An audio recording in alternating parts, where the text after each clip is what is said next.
مصر میں جہاں آج اسوان ڈیم ہے، 800 سال پہلے وہاں ایک خون ریز معرکہ لڑا گیا تھا۔ مورخوں نے سلطان صلاح الدین ایوبی کے دور کی اس لڑائی کا ذکر کیا ہی نہیں، اگر کیا ہے تو اتنا کہ سلطان صلاح الدین ایوبی کا ایک جرنیل باغی ہو گیا تھا۔ قاضی بہاؤالدین شداد نے اپنی ڈائری میں اس جرنیل کا نام بھی لکھا ہے۔ نام القنص تھا، جس کا تلفظ القند ہے۔ وہ مصری مسلمان تھا، اس کی ماں سوڈانی تھی۔ شاید یہ سوڈانی خون تھا جس نے اسے سلطان صلاح الدین ایوبی کے خلاف بغاوت پر اکسایا تھا۔ اس دور کے واقعہ نگاروں اور کاتبوں کی جو غیر مطبوعہ تحریریں ملی ہیں، ان سے اس بغاوت کا پس منظر خاصی حد تک واضح ہو جاتا ہے۔ یہ 1174 کے آخر اور 1175 کے اوائل کا عرصہ تھا جب سلطان صلاح الدین ایوبی مصر سے غیر حاضر تھا۔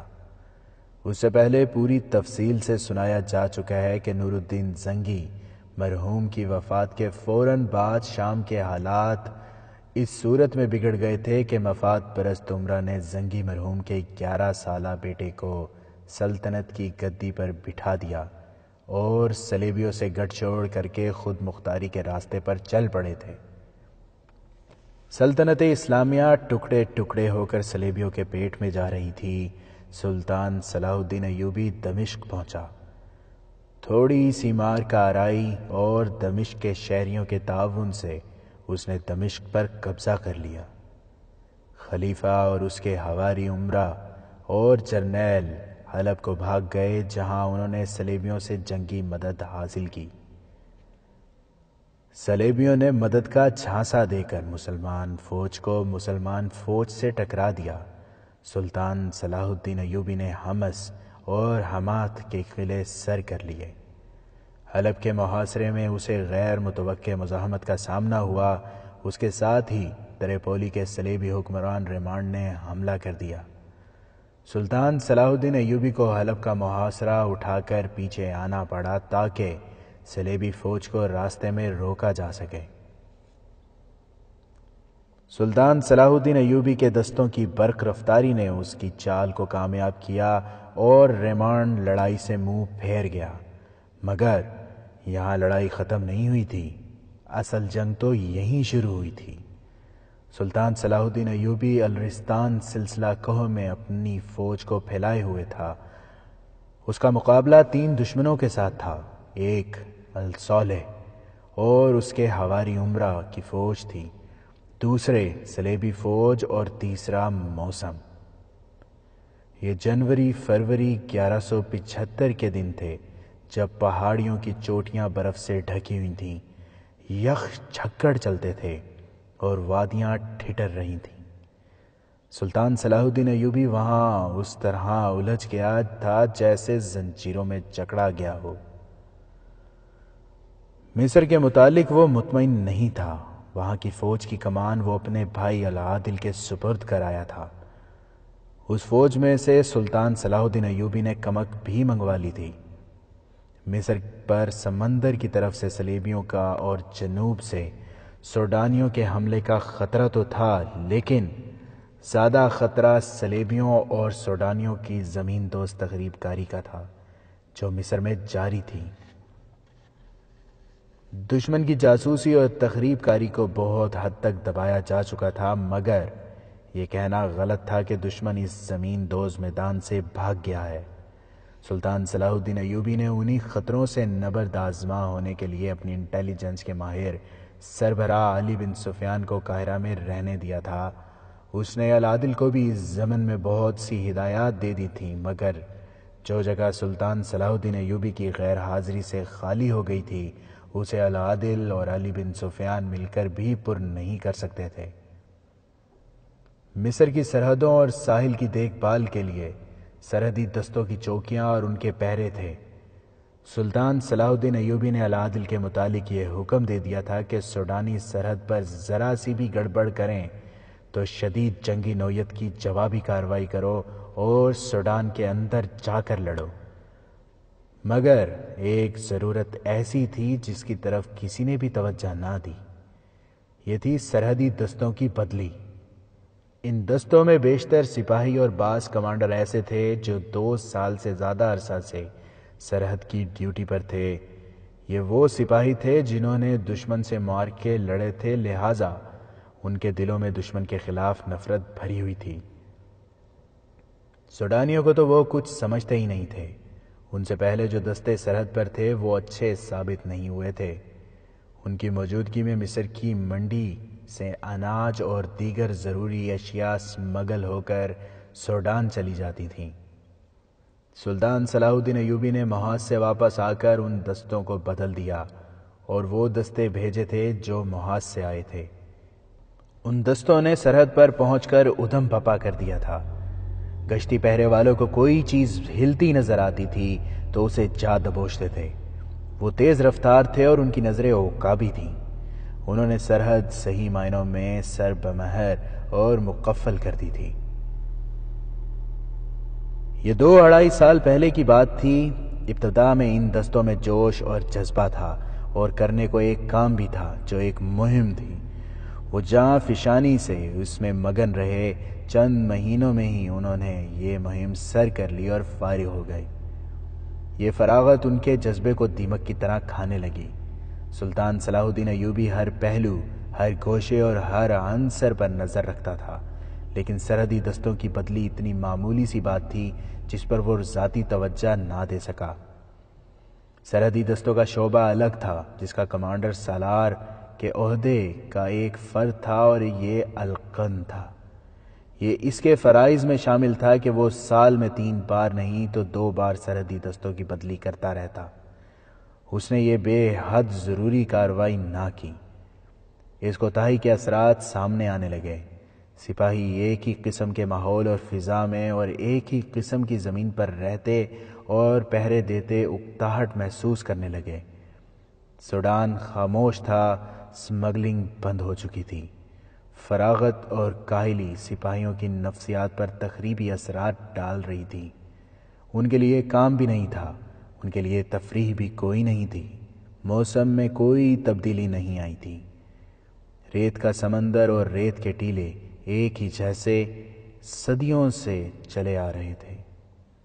آسمان کا رنگ ایک ہی جیسا رہتا تھا۔ اس کیفیت اور سپاہیوں کی اکتاہٹ کا پہلا اثر یہ دیکھنے میں آیا کہ وہ گشتی پہرے پر جاتے تو راہ جاتے مسافروں سے یہ پوچھنے کی بجائے کہ وہ کون ہیں اور کہاں جا رہے ہیں اور ان کے پاس کیا ہے، وہ انہیں روک کر ان سے گپ شپ لگاتے اور ان سے ادھر ادھر کی باتیں پوچھتے۔ یہ دل بہلانے کا ایک ذریعہ تھا۔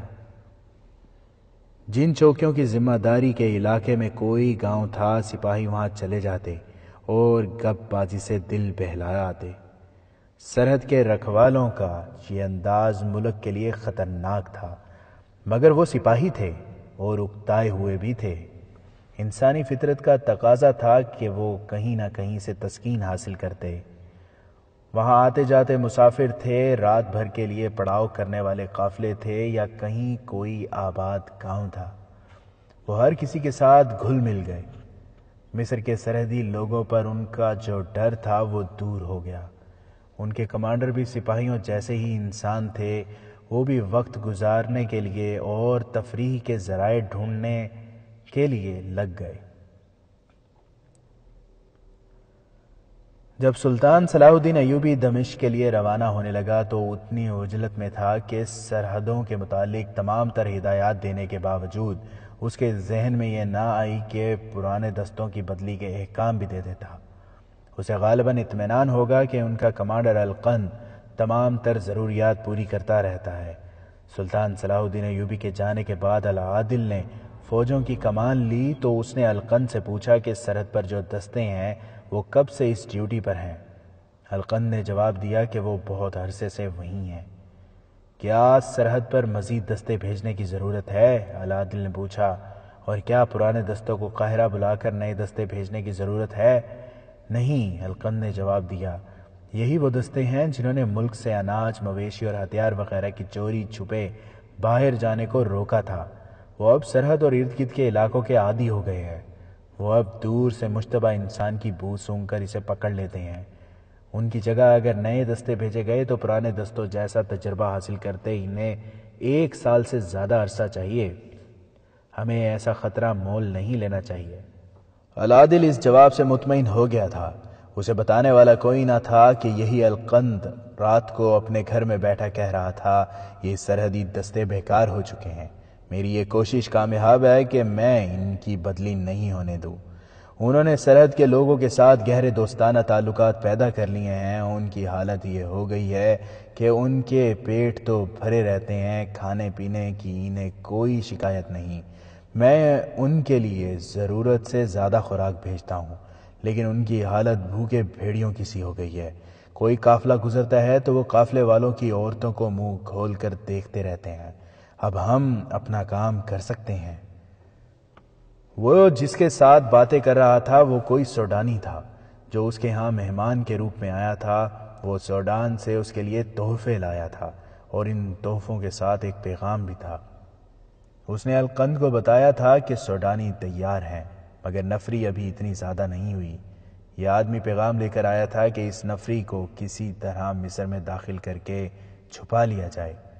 اس کے لیے پہلی مشکل یہ تھی کہ انہیں سرحد پار کس طرح کرائی جائے۔ اسی کے جواب میں القند نے کہا تھا کہ مصر کے سرحدی دستے بیکار ہو چکے ہیں۔ القند ان چند 1 سالاروں میں سے تھا جن پر سلطان صلاح الدین ایوبی کو بھروسہ تھا۔ القند نے کبھی شک بھی نہیں ہونے دیا تھا کہ وہ مصر کی عمارت کا وفادار نہیں۔ علی بن سفیان تک کو اس نے دھوکے میں رکھا ہوا تھا۔ اس کا یہ کارنامہ کہ اس نے 2-2.5 سال پہلے سمگلنگ روک دی تھی اور سرحدیں سر بمہر کر دی تھیں، اسے بہت فائدہ دے رہا تھا۔ کوئی بھی نہ جان سکا کہ وہ سرحدوں کا بھیدی بن چکا ہے۔ اب سلطان صلاح الدین ایوبی مصر سے چلا گیا تو القند نے العادل کو یقین دلا دیا کہ وہ سوڈان کی طرف سے بے فکر ہو جائے۔ سوڈان کا کوئی پرندہ بھی مصر میں داخل نہیں ہو سکتا۔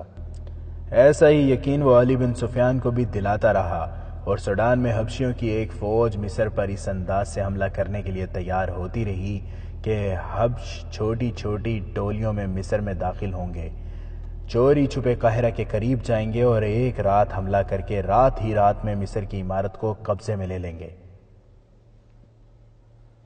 دریائے نیل سوڈان سے گزرتا مصر میں داخل ہوتا ہے، آگے مصر کے علاقے میں ایک وسیع جھیل کی صورت اختیار کر لیتا ہے، اس کے آگے ایسے علاقے میں داخل ہوتا ہے جو پہاڑی ہے، اس سے آگے آبشار کی طرح گرتا ہے، اس کے قریب اسوان ہے۔ سلطان صلاح الدین ایوبی کے دور میں اسوان کے گرد و نواح کی جغرافیائی کیفیت کچھ اور تھی۔ دور دور تک چٹانیں اور پہاڑیاں تھیں، ان پر فرعونوں کی خصوصی نظر کرم رہی تھی۔ انہوں نے پہاڑوں کو تراش تراش کر بت بنائے تھے۔ ان میں سب سے بڑے بت ابو سمبل کے تھے۔ بعض چٹانوں کی چوٹیاں تراش کر کسی معبد گنبد کی شکل کی یا کسی فرعون کا چہرہ بنا دی گئی تھیں۔ پہاڑیوں کے دامن میں غاریں بنائی گئی تھیں جو اندر سے وسیع و عریض تھیں۔ کچھ ایسی تھیں جن کے اندر کمرے، سرنگوں جیسے راستے اور بھول بھلیاں سی بنا دی گئی تھیں۔ کچھ کہا نہیں جا سکتا کہ فرعونوں نے یہ پراسرار سی دنیا کیوں آباد کی تھی۔ یہ بت تراشتے اور غاریں کھود کر اندر کمرے وغیرہ بناتے 3 نسلیں ختم ہو گئی ہوں گی۔ فرعون اس دور کے خدا تھے۔ رعایا کا کام صرف یہ تھا کہ ان کے آگے سجدے کرے اور ان کا حکم بجا لائے۔ یہ پہاڑ اسی مظلوم اور فاقہ کش رعایا سے کٹوائے گئے تھے۔ آج وہاں کوئی بت نہیں، کوئی غار نہیں، کوئی پہاڑ نہیں۔ وہاں اسوان ڈیم کی میل ہا میل وسیع جھیل ہے۔ اس ڈیم کی تعمیر سے پہلے ابو سمبل کے اتنے بڑے بڑے بت جو بجائے خود پہاڑ تھے، مشینری سے وہاں سے اٹھائے گئے اور فرعونوں کے دور کی یادگاروں کے طور پر کہیں محفوظ کر لیے گئے ہیں۔ ڈائنامائٹ سے پہاڑوں کو ریزہ ریزہ کر کے زمین بوس کر دیا گیا ہے۔ اگر فرعون انسان کے ہاتھوں پہاڑوں کو یوں اڑاتا اور زمین سے ملتا دیکھتے تو خدائی کے دعوت سے دستبردار ہو جاتے۔ سلطان صلاح الدین ایوبی کے دور میں اس علاقے کے خد و خال کچھ اور تھے۔ ان پہاڑوں کی وادیوں اور غاروں میں ساری دنیا کی فوج کو چھپایا جا سکتا تھا۔ سلطان صلاح الدین ایوبی نے ذاتی طور پر سرحد کے اس علاقے پر زیادہ توجہ دی تھی جہاں سے دریائے نیل مصر میں داخل ہوتا تھا۔ سوڈانی کشتیوں کے ذریعے مصر میں داخل ہو سکتے تھے۔ اس دریائی راستے پر نظر رکھنے کے لیے ایک چوکی قائم کی گئی تھی جو دریا سے دور تھی۔ چوکی سے دریا نظر آتا تھا اور دریا سے چوکی نظر نہیں آتی تھی۔ یہ فاصلہ دانستہ رکھا گیا تھا تاکہ دریا سے چوری چھپے گزرنے والے اس خوش فہمی میں مبتلا رہیں کہ انہیں دیکھنے اور پکڑنے والا کوئی نہیں۔ دریا پر گشتی پہرے کے ذریعے نظر رکھی جاتی تھی۔ 2 گھڑ سوار ہر وقت گشت پر رہتے تھے اور ان کی ڈیوٹی بدلتی رہتی تھی۔ مصر سے سلطان صلاح الدین ایوبی کی غیر حاضری کے دنوں کا واقعہ ہے کہ دن کے وقت دریا کی دیکھ بھال والی سرحدی چوکی کے 2 گھڑ سوار گشت پر نکلے اور معمول کے مطابق دور تک نکل گئے۔ ایک جگہ دریا کے کنارے سبزہ زار تھا، سایہ دار درخت تھے اور یہ جگہ بہت ہی خوبصورت تھی۔ گشت والے سنتری اس جگہ آ کر آرام کیا کرتے تھے۔ ایک عرصہ سے انہوں نے کسی سوڈانی کو دریا سے آتے نہیں دیکھا تھا۔ ابتدا میں انہوں نے بہت سے آدمی پکڑے تھے جن میں بعض تخریب کار اور جاسوس تھے۔ اس کے بعد یہ دریائی راستہ ویران ہو گیا تھا۔ اب سنتری صرف ڈیوٹی پوری کرنے آتے اور چوکی کی نظروں سے اوجھل ہو کر بیٹھ جاتے تھے۔ ان 2 سواروں کا بھی یہی معمول تھا۔ اس معمول سے اب وہ تنگ آ گئے تھے۔ دریا کے کنارے اتنی سرسبز جگہ بھی انہیں اچھی نہیں لگتی تھی۔ ہر روز دریا کو دیکھ دیکھ کر وہ اس کے حسن سے اکتا گئے تھے۔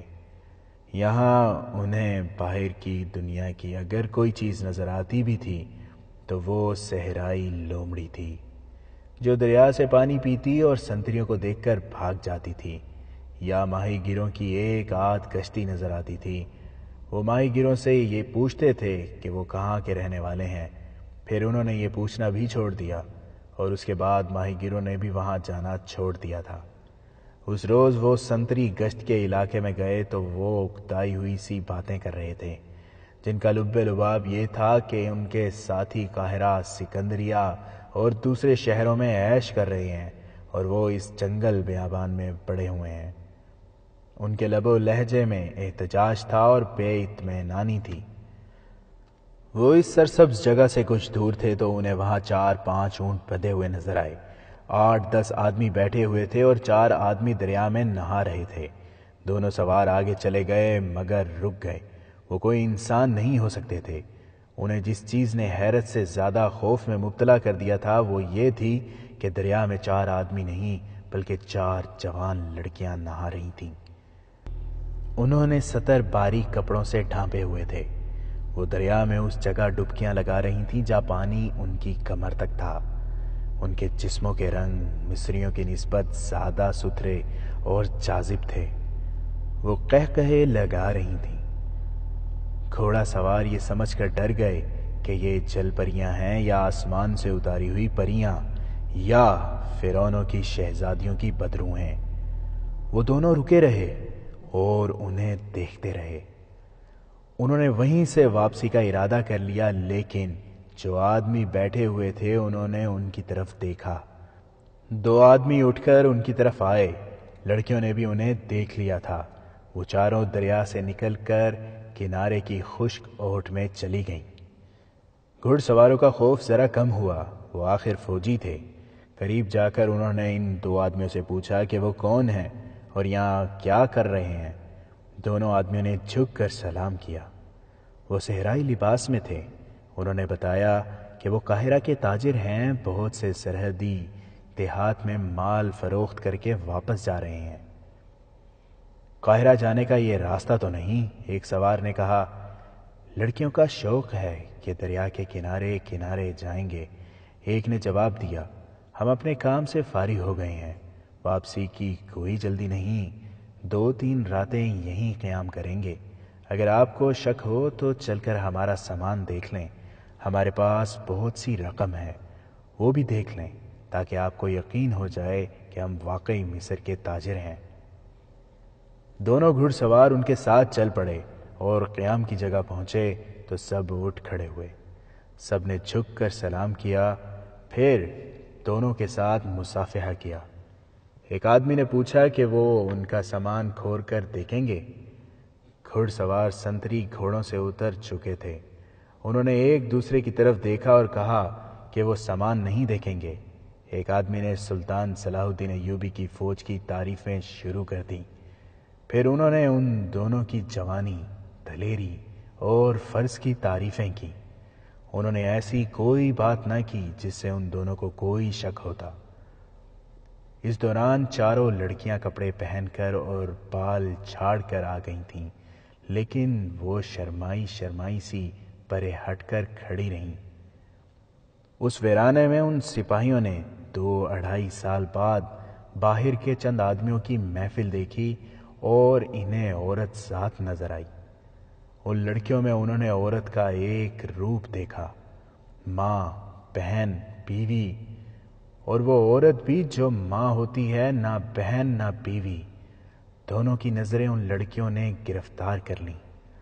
لڑکیاں انہیں دیکھ دیکھ کر شرماتی اور منہ چھپا چھپا کر مسکراتی تھیں۔ ان کے شرم و حجاب سے پتہ چلتا تھا کہ یہ سب اچھے خاندان کے لوگ ہیں۔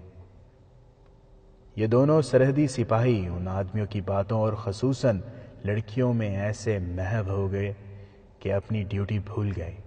سرحدی علاقے میں اتنی مدت سے پڑے رہنے اور فارغ ہونے کے جو برے اثرات تھے، وہ بڑی خطرناک نفسیاتی تشنگی بن کر ان پر غالب آ گئے۔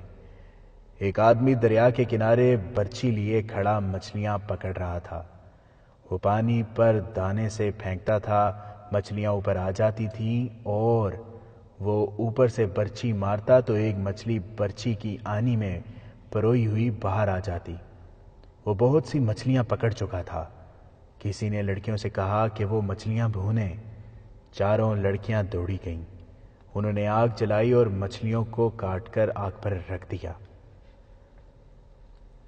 گھڑ سوار سرحدی سپاہی اپنے کھانے سے بھی اکتائے ہوئے تھے۔ ان کا کھانا اچھا ہوتا تھا، مگر ہر روز ایک ہی قسم کا کھانا کھا کھا کر وہ اس کھانے سے بھی اکتائے ہوئے تھے۔ دریائے نیل کے کنارے ان کے سامنے بھنی ہوئی مچھلی اور خشک پکا ہوا گوشت رکھا گیا تو دیکھ کر ہی ان پر نشہ طاری ہو گیا۔ سب مل کر کھانے لگے تو کھانا اور زیادہ لذیذ ہو گیا۔ کھانے کے دوران دونوں نے دیکھا کہ ایک لڑکی ان کے ایک گھوڑے کی گردن اور زین پر ہاتھ پھیرتی اور گھوڑے کو اشتیاق سے دیکھتی تھی۔ لڑکیاں مردوں کے ساتھ کھانے پر نہیں بیٹھی تھیں۔ گھوڑے والا سپاہی لڑکی کو دیکھ رہا تھا جو گھوڑے پر ہاتھ پھیر رہی تھی۔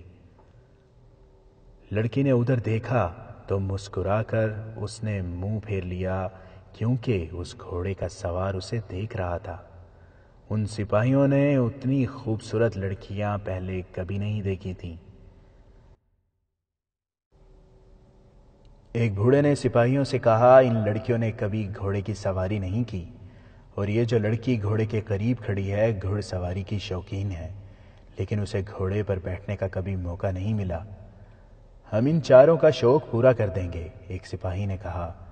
کھانے کے بعد وہ سپاہی اٹھا اور اپنے گھوڑے کے پاس چلا گیا۔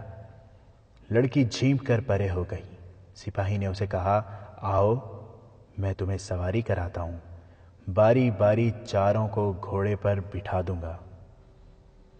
کسی نے لڑکی سے کہا، ان سے شرماؤ نہیں، یہ تو تمہاری عزت اور ملک کے رکھوالے ہیں، یہ نہ ہوں تو سلیبی اور سوڈانی معلوم نہیں تمہارا کیا حشر کریں۔ لڑکی جھجکتی شرماتی گھوڑے کے قریب گئی۔ سپاہی نے اس کا پاؤں اٹھا کر رکاب میں ڈالا اور اسے اٹھا کر گھوڑے پر بٹھا دیا۔ سپاہی کو کسی نے آواز دی اور کچھ کہا۔ سپاہی اس طرف متوجہ ہوا۔ اچانک گھوڑا دوڑ پڑا۔ لڑکی کی چیخیں سنائی دیں۔ سپاہی نے گھوم کر دیکھا، گھوڑا سرپٹ دوڑا جا رہا تھا۔ اس کے اوپر لڑکی ادھر ادھر گرتی اور سنبھلنے کی کوشش کرتی تھی۔ سب نے شور بپا کر دیا کہ گھوڑا بے لگام ہو گیا ہے، لڑکی گر کر مر جائے گی۔ سپاہی کے قریب اس کے ساتھی کا گھوڑا کھڑا تھا۔ وہ اچھل کر اس گھوڑے پر سوار ہوا اور ایڑ لگا دی۔ لڑکی والا گھوڑا ایک چٹان سے گھوم کر نظروں سے اوجھل ہو گیا۔ سپاہی نے اپنے گھوڑے کی رفتار انتہا تک پہنچا دی۔ اسے معلوم تھا کہ لڑکی گری اور اس کا پاؤں رکاب میں پھنسا رہ گیا تو اس کی ہڈیاں ٹکڑے ٹکڑے ہو جائیں گی اور گھوڑا اسے گھسیٹ گھسیٹ کر ہڈیوں سے گوشت اتار دے گا۔ سپاہی نے گھوڑا چٹان سے موڑا۔ آگے کھلی وادی تھی۔ لڑکی کو گھوڑا اٹھائے دوڑا جا رہا تھا۔ کچھ آگے جا کر گھوڑا مڑا اور پھر نظروں سے اوجھل ہو گیا۔ سپاہی کو لڑکی کی چیخیں اور گھوڑے کی ٹاپوسنیاں سنائی دے رہی تھیں۔ وہ آگے جا کر مڑا، اسے گھوڑا نظر نہ آیا۔ عجیب بات یہ تھی کہ اسے اب کوئی آواز نہیں سنائی دے رہی تھی، نہ گھوڑے کے ٹاپوں نہ لڑکی کی چیخوں کی۔ وہ سمجھا گھوڑا کسی کھڈ میں جا گرا ہے۔ اس نے گھوڑے کی رفتار کم کر دی۔ کچھ اور آگے گیا تو ایک اوٹ سے اسے لڑکی کی آواز سنائی دی، ادھر جلدی سے میرے پاس آ جاؤ۔ سپاہی نے ادھر دیکھا تو اس پر خوف طاری ہو گیا۔ گھوڑا کھڑا تھا اور لڑکی اطمینان سے اس پر سوار تھی۔ اس کے چہرے پر ڈر یا گھبراہٹ نہیں تھی، بلکہ ہونٹوں پر مسکراہٹ تھی۔ سپاہی نے ایک بار تو ارادہ کر لیا کہ گھوڑے کو ایڑ لگائے اور بھاگ جائے۔ اسے یقین ہو گیا تھا کہ یہ لڑکی شر شرار یا بدروح ہے اور اسے دھوکے سے اس ڈھکی چھپی جگہ لے آئی ہے اور اب اس کا خون پی جائے گی، لیکن وہ جیسے جکڑ لیا گیا ہو۔ لڑکی کی مسکراہٹ اور اس کے سراپا میں کوئی ایسی قوت تھی جس نے سپاہی کے گھوڑے کا رخ لڑکی کی طرف کر دیا۔ تم سپاہی ہو، مرد ہو، لڑکی نے اسے کہا، مجھ سے ڈر رہے ہو؟ وہ اس کے قریب گیا تو لڑکی نے اس کا ہاتھ اپنے ہاتھ میں لے کر کہا، گھوڑا بے لگام نہیں ہوا تھا، میں نے اسے خود ایڑ لگائی اور بھگایا تھا اور چیخیں مار کر یہ ظاہر کیا تھا کہ گھوڑا بے لگام ہو گیا ہے اور میں گر پڑوں گی۔ مجھے امید تھی کہ تم میرے پیچھے آؤ گے۔ میں اناڑی نہیں، شاہ سوار ہوں۔ تم نے یہ دھوکہ کیوں دیا ہے؟ سپاہی نے پوچھا۔ مجھے تمہاری مدد کی ضرورت ہے، لڑکی نے کہا۔ میں یہ باتیں سب کے سامنے نہیں کر سکتی تھی۔ تم نے ان آدمیوں میں ایک بوڑھا دیکھا ہے؟ وہ میرا خاوند ہے۔ اس کی عمر دیکھو اور میری جوانی دیکھو۔ میرے ساتھ جو لڑکیاں ہیں ان میں سے ایک میری طرح ایک بوڑھے آدمی کی بیوی بنا دی گئی ہے۔ تم جانتے ہو کہ لڑکی کو جس کے ساتھ باندھ دو وہ بول نہیں سکتی۔ یہ بوڑھا مجھے خوش کرنے کے لیے اپنے ساتھ لیے پھرتا ہے۔ یہ سب تاجر ہیں، ہمیں بھی اپنے ساتھ لیے پھرتے ہیں۔ دوسری دو لڑکیاں کون ہیں؟ سپاہی نے پوچھا۔ وہ دونوں شادی شدہ ہیں، لڑکی نے جواب دیا۔ ان کے خاوند جوان ہیں اور وہ انہیں سیر سپاٹے کے لیے ساتھ لاتے ہیں۔ تم میری مدد کرو۔ اگر یہ لوگ تمہیں اغوا کر کے لائے ہوتے تو میں ان سب کو چوکی لے جاتا، سپاہی نے کہا۔ تم اس کی بیوی ہو۔ میں نے اسے اپنا خاوند تسلیم نہیں کیا، لڑکی نے کہا۔ تمہیں دیکھا ہے تو میرے دل میں اس بوڑھے کی نفرت اور زیادہ گہری ہو گئی ہے، اس نے جذباتی لہجے میں کہا۔ تمہیں پہلی نظر میں دیکھ کر میرے دل سے آواز آئی کہ یہ ہے تمہارا خاوند۔ خدا نے تمہیں اس خوبرو جوان کے لیے پیدا کیا ہے۔ میں اتنا خوبصورت نہیں جتنا تم نے کہا ہے، سپاہی نے کہا۔ تم مجھے کیوں دھوکہ دے رہی ہو؟ تمہارے دل میں کیا ہے؟ خدا جانتا ہے کہ میرے دل میں کیا ہے، لڑکی نے مایوس سے لہجے میں کہا۔ وہی تمہارے دل میں رحم ڈالے گا۔ اگر تم میرے دل کی آواز کو دھوکہ سمجھتے ہو تو میں اپنے خاوند کے پاس نہیں جاؤں گی۔ گھوڑے کو ایڑ لگاؤں گی اور سیدھی دریا میں گھوڑے سمیت کود جاؤں گی۔ خدا سے جا کر کہوں گی کہ تم میرے قاتل ہو۔ وہ ایک تشنا سپاہی تھا، سرحد کی ڈیوٹی سے اکتایا ہوا تھا۔ وہ سلطان صلاح الدین ایوبی، علی بن سفیان اور العادل نہیں تھا۔ وہ سپاہی تھا، جوان تھا اور یہی اس کی شخصیت تھی۔ لڑکی کے حسن و شباب اور اس کے انداز اور اس کی باتوں نے اسے موم کر دیا۔ البتہ اس احساس کا اس نے اظہار کر دیا، میں کم تر سپاہی ہوں اور تم شہزادیوں سے کم نہیں۔ تم مخمل سے نکل کر میرے ساتھ اس ریت پر اور ان چٹانوں میں زندہ نہیں رہ سکو گی۔ اگر خواہش مخمل اور دولت کی ہوتی تو اس بوڑھے خاوند سے بہتر میرے لیے کوئی خاوند نہیں ہو سکتا تھا، لڑکی نے کہا۔ اس نے اپنی دولت میرے قدموں میں ڈال رکھی ہے، لیکن میں کسی سپاہی کی بیوی بننا چاہتی ہوں۔ میرا باپ بھی سپاہی ہے، 2 بڑے بھائی بھی سپاہی ہیں، وہ دمشق اور شام کے محاذ پر سلطان صلاح الدین ایوبی کی فوج میں ہیں۔ مجھے اس بوڑھے کے حوالے میری ماں نے کیا ہے۔ ہم غریب لوگ ہیں، میری خوبصورتی میری بد نصیبی کا باعث بنی ہے۔ میں شاہ سوار ہوں، یہ میرے خاوند کو معلوم نہیں۔ ہمارے خاندان کی دولت یہی عسکری روایات ہیں۔ میں نے ہمیشہ یہ خواہش کی ہے کہ سلطان صلاح الدین ایوبی کی فوج میں شامل ہو جاؤں۔ اگر یہ ممکن نہ ہو تو کسی سپاہی کے ساتھ شادی کر لوں۔ تم ریت اور چٹانوں کی باتیں نہ کرو، میں اس ریت کی پیداوار ہوں، اور جب میرا خون اسی ریت میں جذب ہو جائے گا تو میری روح مطمئن ہو کر خدا کے حضور جائے گی۔ میں تمہاری مدد کس طرح کر سکتا ہوں؟ آؤ، لڑکی نے کہا، آہستہ آہستہ واپس چلتے ہیں، وہ لوگ ہمارے پیچھے آ رہے ہوں گے۔ راستے میں تمہیں بتاؤں گی کہ میں نے کیا سوچا ہے۔ وہ چل پڑے۔ لڑکی نے کہا، میں تمہیں یہ نہیں کہوں گی کہ مجھے اپنے ساتھ لے چلو، یہ جرم ہوگا۔ میرا خاوند قاضی کے پاس چلا جائے گا اور ہم دونوں سزا پائیں گے۔ پہلے اس خاوند سے آزاد ہونا ہے۔ اس کا ایک ہی طریقہ ہے کہ اسے ایسے طریقے سے قتل کیا جائے کہ یہ قتل نہ لگے۔ قتل تم نہیں کرو گے، میں کروں گی۔ ہو سکتا ہے اسے شراب میں کچھ پلا کر اور رات کو دریا کے کنارے لے جا کر دھکا دے دوں اور کہوں کہ وہ نشے میں دریا میں اتر گیا۔ اس کے لیے 2-4 روز انتظار کرنا پڑے گا۔ میں اسے یہیں رکھوں گی۔ تمہارے پاس کوئی زہر ہے؟ سپاہی نے پوچھا۔ لڑکی نے قہقہہ لگایا اور کہا، تم بدھو سپاہی ہو۔ میں قاہرہ کے دور اوپر کے علاقے کی رہنے والی ہوں جس میں سے یہ دریا گزرتا ہے۔ ہماری خوراک مچھلی ہے۔ مچھلی کا پتا زہر سے بھرا ہوتا ہے۔ تم نے دیکھا ہے کہ ہم یہاں بھی مچھلیاں پکڑتے ہیں۔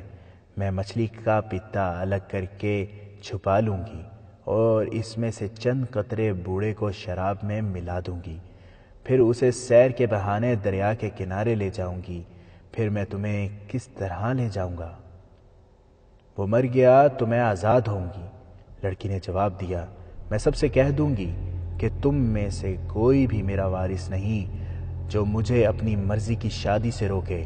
میں تمہارے ساتھ چلی جاؤں گی، تم مجھے اپنے گھر بھیج دینا، اور سنو، تم مجھے ملتے رہنا۔ اب چلے جاؤ گے تو پھر کب آؤ گے؟ میں صرف گشت پر آ سکتا ہوں۔ سپاہی نے جواب دیا، چوکی دور ہے، گشت کے بغیر ہم گھوڑا استعمال نہیں کر سکتے۔ میری گشت اسی ساتھی کے ساتھ کل رات کے دوسرے پہر ہوگی، میں یہیں آ جاؤں گا۔ ذرا دور رہنا، لڑکی نے کہا، میں تمہیں راستے میں ملوں گی، کہیں چھپ کر بیٹھ جائیں گے۔ لڑکی نے اس کا ہاتھ پکڑ لیا۔ سپاہی نے اس کی طرف دیکھا تو لڑکی نے اس کی آنکھوں میں آنکھیں ڈال دیں۔ سپاہی کے تمام شکوک رفع ہو گئے۔ اس نے لڑکی کا ہاتھ دل پر رکھ کر دبایا۔ وہ جب اس جگہ پہنچے جہاں لڑکی کا گھوڑا چٹان کی اوٹ میں ہو گیا تھا، انہیں تمام آدمی نظر آئے۔ وہ اسی طرف دیکھ رہے تھے۔ انہیں دیکھ کر وہ ان کی طرف دوڑ پڑے۔ دونوں گھوڑوں سے اترے۔ لڑکی کا بوڑھا خاوند سپاہی کے ساتھ لپٹ گیا۔ اس کی آواز کانپ رہی تھی۔ دوسرے آدمیوں نے بھی والہانہ انداز سے اس کا شکریہ ادا کیا۔ لڑکی نے انہیں جھوٹ موٹ کی کہانی سنا دی اور کہا کہ اس سپاہی نے اپنی جان خطرے میں ڈال کر اسے بچایا ہے، ورنہ گھوڑا اسے کسی پتھریلے کھڈ میں گرا کر مار دیتا۔ دونوں سپاہی چوکی کو واپس روانہ ہوئے۔ راستے میں اس سپاہی نے اپنے ساتھی کو بتایا کہ اصل واقعہ کیا ہوا ہے۔ اس کے ساتھی کے دل میں رشک سا پیدا ہوا، لیکن اس نے بتایا کہ اس کی غیر حاضری میں ایک لڑکی عجیب سی نظروں سے اسے دیکھتی تھی۔ یہ سپاہی اپنے ساتھی کے پیچھے جانا چاہتا تھا مگر پیدل پہنچنا ممکن نہیں تھا۔ باقی آدمی پیچھے کھڑے رہے۔ وہ بہت آگے چلا گیا۔ 2 لڑکیاں بھی آگے آ گئیں، جن میں سے ایک اس کے ساتھ باتیں کرنے لگی۔ باتوں باتوں میں لڑکی نے اس سپاہی کے ساتھ محبت کا اظہار کیا اور اس سے پوچھا کہ وہ اسے پھر کب ملے گا۔ اس نے لڑکی کو بتایا کہ وہ کل رات کے دوسرے پہر گشت پر آئے گا۔ اس لڑکی نے اسے بتایا کہ اسے ایک بوڑھے کے ساتھ بیاہ دیا گیا ہے اور وہ اس کے ساتھ بھاگنا چاہتی ہے۔ دونوں کی کہانی ایک جیسی تھی۔ انہوں نے اس مسئلہ پر غور کرنا شروع کر دیا کہ وہ لڑکیوں کو کس طرح اپنے ساتھ لے جائیں گے۔ وہ دونوں اس پر بھی غور کرنے لگے کہ اگر لڑکیاں اپنے خاوندوں کو قتل نہ کر سکیں تو وہ خود انہیں قتل کریں، اور کس طرح کریں گے۔ دونوں سپاہی بڑے ہی حسین تصورات میں خمار کی کیفیت میں اپنی چوکی پر پہنچے۔ انہوں نے اپنے کمانڈر کو رپورٹ دی کہ فلاں جگہ قاہرہ کے تاجروں کا قافلہ رکا ہوا ہے، جس کے سامان کی تلاشی لے لی گئی ہے اور ہر طرح اطمینان کر لیا گیا ہے کہ وہ مشتبہ اور مشکوک لوگ نہیں۔ ان سپاہیوں نے لڑکیوں کا ذکر بھی کیا۔ چوکی کے کمانڈر نے رپورٹ کے پہلے حصے کو توجہ سے نہیں سنا تھا۔ جب لڑکیوں کا ذکر آیا تو اس نے دلچسپی لینی شروع کر دی۔ لڑکیوں کی تعداد، عمر، شکل و صورت، قد بت، رنگ روپ، غرض، اس نے کوئی بات نہ رہنے دی۔ سپاہیوں نے اس کے اس رویے کو محسوس کیا اور خاموش رہے۔ چوکی میں ایک اور چوکی کا سپاہی بیٹھا تھا۔ وہ چوکی وہاں سے 8-10 میل دور تھی۔ اس کے کمانڈر نے اس سپاہی کو اس پیغام کے ساتھ بھیجا تھا کہ آج شام کے بعد میری چوکی میں آنا، ضروری کام ہے۔ کمانڈر نے یہ پیغام لانے والے سپاہی کو یہ کہہ کر روک لیا تھا کہ اکٹھے چلیں گے۔ سورج غروب ہوتے ہی کمانڈر سپاہی کے ساتھ روانہ ہو گیا۔ دوسری چوکی پر پہنچا تو شام گہری ہو چکی تھی۔ یہ چوکی ہری بھری جگہ تھی۔ وہاں اس شام کچھ اور ہی رونق تھی۔ چوکی کے تمام سپاہی جو ڈیوٹی پر نہیں تھے چوکی کے باہر گول دائرے میں بیٹھے تھے۔ مشعلیں جل رہی تھیں۔ چوکی کا کمانڈر وہاں نہیں تھا۔ اس کے خیمے میں گئے، وہاں 2 لڑکیاں بیٹھی تھیں اور 3 صحرائی آدمی بھی تھے۔ ان کے قریب ساز اور دف پڑے تھے۔ مہمان کمانڈر کے آتے ہی کھانا چنا گیا۔ سب کھا چکے تو چوکی کے کمانڈر کے کہنے پر سازندے اور لڑکیاں باہر چلی گئیں۔ دوسری چوکی کے کمانڈر نے پوچھا کہ یہ لوگ کون ہیں اور باہر کیا ہو رہا ہے؟ یہ لڑکیاں ناچنے والی ہیں، کمانڈر نے جواب دیا، اور ان کے ساتھی سازندے ہیں۔ یہاں سے گزر رہے تھے، پانی پینے کے لیے رکے تو میں نے انہیں بٹھا لیا۔ لڑکیاں اچھی لگیں، میں نے انہیں کھانا بھی کھلایا۔ یہ کہیں جا رہے تھے، میرے کہنے پر رک گئے۔ آج رات انہیں یہیں رکھوں گا۔ مجھے یہ سلسلہ اچھا نہیں لگا، دوسرے کمانڈر نے کہا۔ سرحد پر آ کر یہ عیاشی سپاہیوں کو خراب کرے گی۔ اس کے بغیر سپاہی زیادہ خراب ہو رہے ہیں، میزبان کمانڈر نے کہا۔ ایک ہمارے وہ ساتھی ہیں جو شہروں میں عیش کر رہے ہیں، ایک ہم ہیں جو معلوم نہیں کب سے یہاں بھوگیر کتوں کی طرح آوارہ پھر رہے ہیں۔ کیا تمہیں سپاہیوں نے کبھی پریشان نہیں کیا کہ ان کی جگہ دوسرے دستے لائے جائیں؟ میری چوکی میں تو 2 سپاہی آپس میں لڑ بھی چکے ہیں، مہمان کمانڈر نے کہا۔ اب تو سپاہیوں کو معمولی سی بات پر غصہ آ جاتا ہے۔ سپاہی انہیں چیخ چیخ کر داد دے رہے تھے۔ 3-4 سپاہیوں نے لڑکیوں کی طرف پیسے پھینکے، جو لڑکیوں نے یہ کہہ کر واپس کر دیے کہ وہ وطن کے محافظوں سے پیسے نہیں لیں گی۔ ان کے سازندوں نے بھی سپاہیوں سے کہا کہ اگر وہ ناچ گانے سے خوش ہوتے ہیں تو انہیں جب بھی بلایا جائے گا وہ بلا اجرت آ جایا کریں گے۔ ان تماشائیوں میں 2 کمانڈر تھے۔ ان کے عہدے کوئی زیادہ اونچے تو نہیں تھے، پھر بھی وہ ذمہ دار افراد تھے اور وہ دونوں اپنی ذمہ داریوں کو بھول چکے تھے۔ انہوں نے یہ معلوم کرنے کی بھی کوشش نہ کی کہ ناچنے گانے والی یہ پارٹی آئی کہاں سے ہے اور جا کہاں رہی ہے، اور جو کچھ سازندوں نے اپنے متعلق بتایا ہے وہ صحیح بھی ہے یا نہیں۔ کمانڈروں نے یہ بھی نہ دیکھا کہ تماشائیوں میں مصر کے صحرائی لباس میں جو چند ایک آدمی آ بیٹھے ہیں وہ کون ہیں اور کہاں سے آئے ہیں، اور ان کمانڈروں نے یہ بھی نہ دیکھا کہ چوکی کے 4 سپاہی گشتی پہرے سے جلدی واپس آ گئے ہیں اور ان کی جگہ دوسرے 4 سپاہی پہرے کے لیے گئے ہی نہیں۔ چوکی سے کچھ دور رات کی طرح سیاہ چہروں والے کم و بیش 50 آدمی ایک دوسرے کے پیچھے سوڈان کی طرف سے آ رہے تھے۔ 2 آدمی ان سے بہت آگے تھے۔ پیچھے والے تھوڑا سا چل کر رک جاتے تھے، آگے والے 2 آدمی اندھیرے میں ادھر ادھر دیکھتے، رات کی آوازوں کو سننے کی کوشش کرتے اور گیدڑوں کی طرح بولتے۔ پیچھے والے اس آواز پر آگے چل آتے۔ دور چوکی سے سازوں کے دھیمے دھیمے نغمے سرحد کی خاموش فضا میں بکھر رہے تھے۔ آگے چٹانی علاقہ آ گیا۔ سیاہ چہرے والے کالے کالے سائے چٹانوں میں غائب ہو گئے۔ ان کے پاس برچیاں تھیں، تلواریں اور خنجر بھی تھے، اور ہر ایک نے 4 4 5 5 کمانیں اور تیروں کا وزنی خزانہ اٹھا رکھا تھا۔ ان کے استقبال کے لیے وہاں 3 4 آدمی موجود تھے۔ ان میں سے کسی نے آنے والی پارٹی کے سردار سے ہنس کر کہا، لڑکیوں نے کام کر دیا ہے۔ ہاں، سردار نے کہا، ہم ان کے سازوں کے نغمے سنتے آئے ہیں۔ میں نے 10 12 آدمی وہاں تماشائیوں کے بھیس میں بھیج دیے ہیں۔ ان میں سے ایک نے آ کر اطلاع دی تھی کہ محفل گرم ہو گئی ہے اور راستہ صاف ہے۔ گشتی سنتری بھی ناچ گانے میں چلے گئے ہیں۔ نیل سے بھی اچھی اطلاع ملی ہے۔ استقبال کرنے والوں میں سے ایک نے کہا، ان لوگوں نے لڑکیوں سے صحیح کام لیا ہے۔ 2 سپاہیوں کو جو کل رات اس طرف پہرے پر ہوں گے پھانس لیا گیا ہے۔ میں نے اطلاع بھیج دی ہے، کل رات کم از کم 3 بڑی کشتیاں آ جائیں گی۔ وہ آگے چل پڑے، چٹانیں اونچی ہوتی گئیں، آگے پہاڑیاں آ گئیں۔ سردار رک گیا اور اس نے ساری پارٹی کو بھی روک دیا۔ اس نے استقبال کرنے والوں سے سرگوشی میں کہا، یہ نہ بھولنا کہ یہ سب حبشی ہیں۔ ان کا مذہب عجیب و غریب ہے اور ان کی عادتیں اور رسومات تمہیں حیران کر دیں گی۔ احتیاط یہ کرنی ہے کہ یہ جیسی کیسی مضحکہ خیز حرکت کریں اسے احترام کی نگاہ سے دیکھنا۔ ہم انہیں مذہب کے نام پر لائے ہیں، انہیں جھانسا دیا ہے کہ انہیں اس جگہ لے جا رہے ہیں جہاں خدا رہتا ہے، وہ خدا جو ریت کو پیاسا رکھتا، سورج کو آگ دیتا اور آسمان سے بجلی اور پانی برساتا ہے۔ ایک مشکل پیش آئے گی، یہ لوگ جنگ سے پہلے انسانی قربانی دینے کے قائل ہیں۔ یہ ان کا سردار بتائے گا کہ قربانی مرد کی دینی ہے یا عورت کی، یا ایک مرد اور ایک عورت کی۔ اگر ہم نے ان کی یہ رسم پوری کر دی تو پھر انہیں لڑائی میں دیکھنا، قاہرہ کی اینٹ سے اینٹ بجا دیں گے۔ سلطان صلاح الدین ایوبی کی یہ فوج ان کے سامنے ایک دن سے زیادہ نہ ٹھہر سکے گی۔ سردار نے سب سے کہا، سجدے میں گر پڑو، تم خدا کے گھر میں آ گئے ہو۔ سب سجدے میں گر پڑے، سردار کے کہنے پر اٹھے اور سردار کے پیچھے چل پڑے۔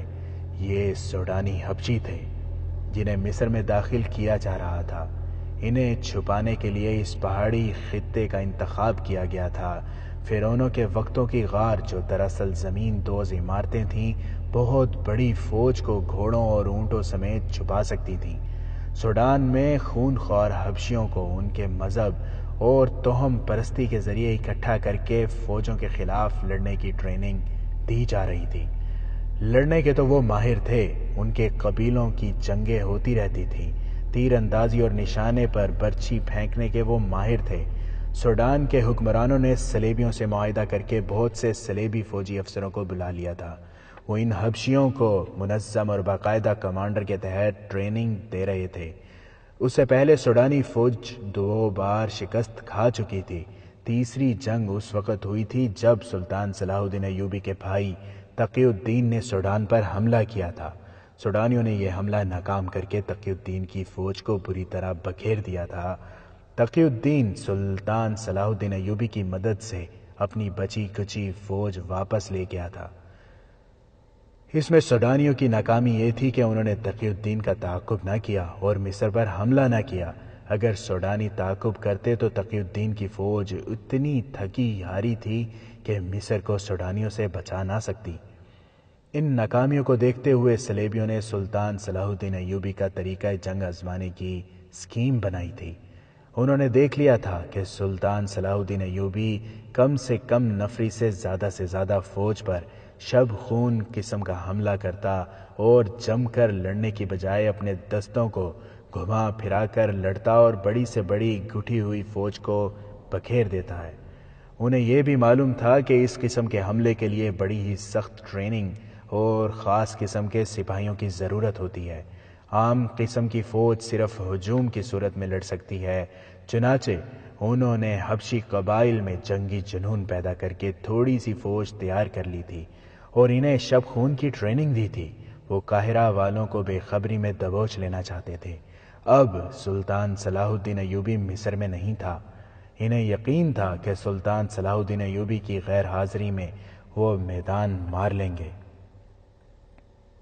انہیں اس حملے کی کمان کے لیے ایک ایسے جرنیل کی ضرورت تھی جو مصر کی فوج کا ہوتا کہ وقت اور قوت کم سے کم صرف ہو اور حملہ صحیح ٹھکانوں پر ہو۔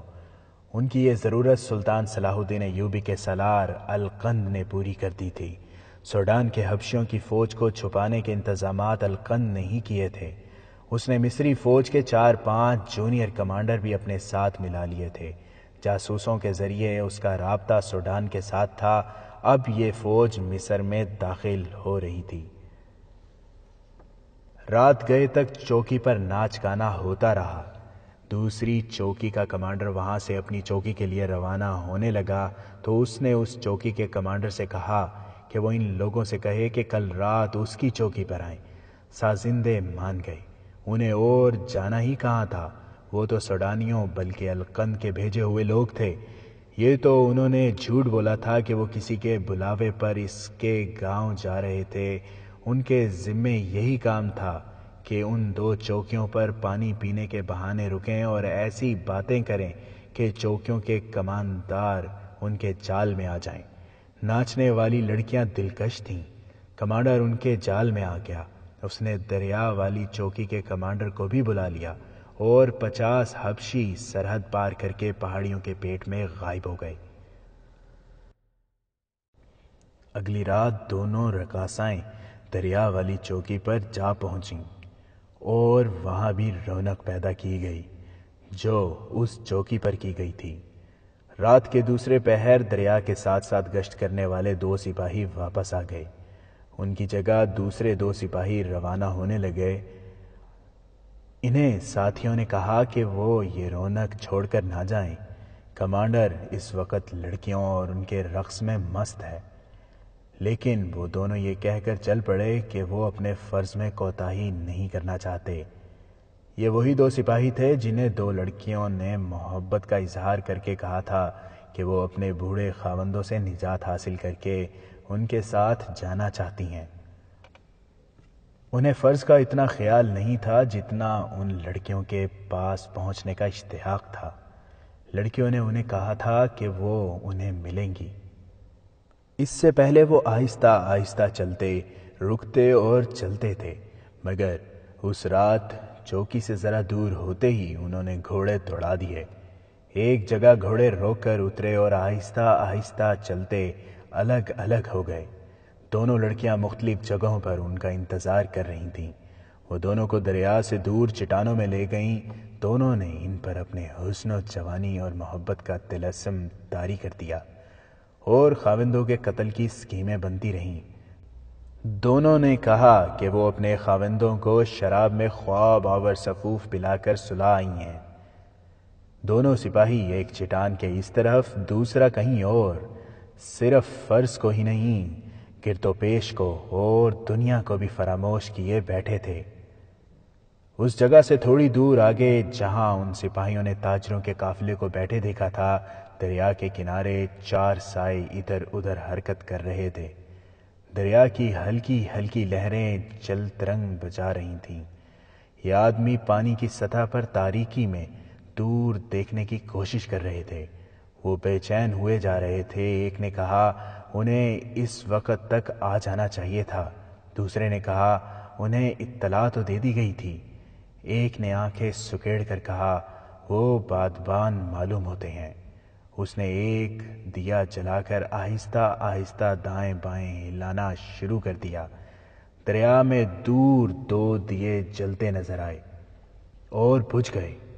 تھوڑی دیر بعد ایک بادبانی کشتی کنارے کے ساتھ آ لگی۔ کنارے پر کھڑے ایک آدمی نے کہا کسی کی اونچی آواز نہ نکلے۔ مکمل خاموشی سے سیاہ کالے حبشی کشتی سے کنارے پر کودنے لگے۔ اس کے پہلو میں ایک اور کشتی آ رکی، اس میں سے بھی حبشی اترے۔ یہ بہت بڑی کشتیاں تھیں، ان میں سے کم و بیش 200 حبشی اترے۔ پھر ان میں سے سامان اترنے لگا۔ یہ سب جنگی سامان تھا۔ جو ہی کشتیاں خالی ہوئیں، ملاحوں سے کہا گیا کہ بہت تیزی سے کشتیاں واپس لے جائیں۔ ملاحوں نے بادبانوں کے رسے کھینچے، رخ بدلے اور کشتیاں ساحل سے ہٹا کر اندھیرے میں غائب ہو گئیں۔ اور حبشیوں کی یہ کھیپ بھی چٹانوں میں سے ہوتی ہوئی پہاڑوں میں گئی اور غائب ہو گئی۔